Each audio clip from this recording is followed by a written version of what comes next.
Byzantine Empire, we'll come back to that, inshallah. There was basically no such thing as Byzantine Empire.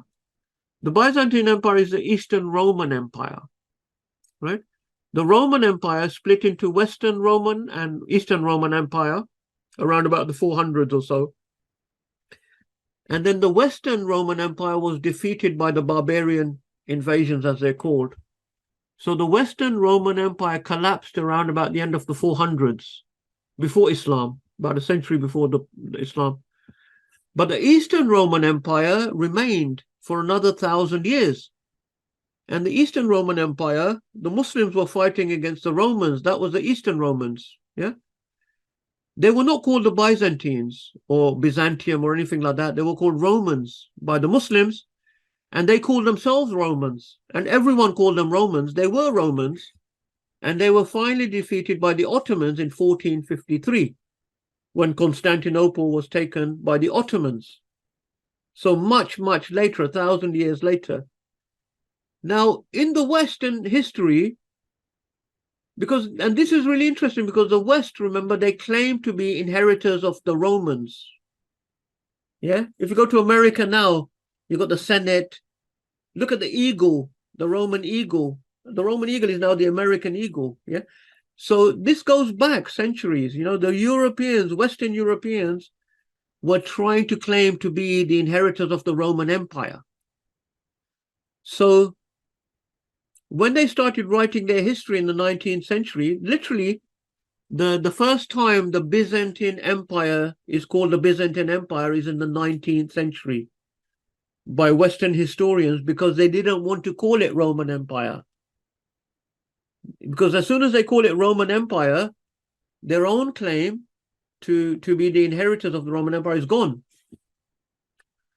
So the term Byzantine Empire or Byzantium was invented in the 19th century by Western historians to label the Eastern Roman Empire.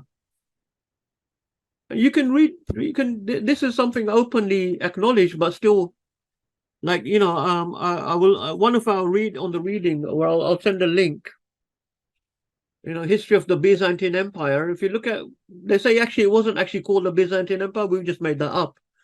But because everyone's calling it that now, let's just carry on calling it that, right?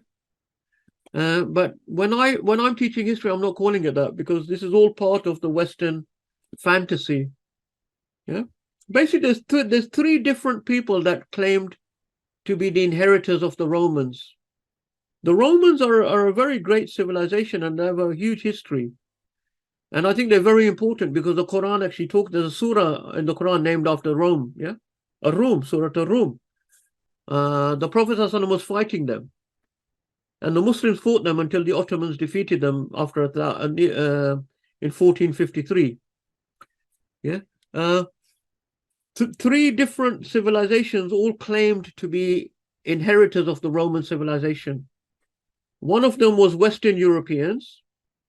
So that's why the Holy Roman Empire, and even if you remember the German Empire, the guy was called Kaiser.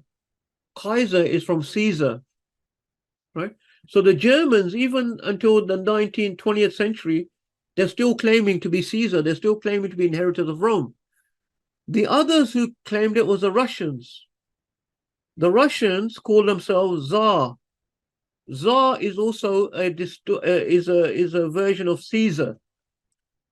Tsar, Tsar, is from Caesar as well. So the Russians were Greek Orthodox, and they claimed to be the inheritors of the Roman Empire, the Eastern Roman Empire. And the third people who claimed it were the Ottomans themselves.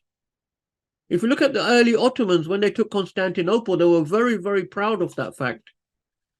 And they actually also considered themselves the inheritors of the Romans, as well as being a Muslim, obviously a Muslim empire.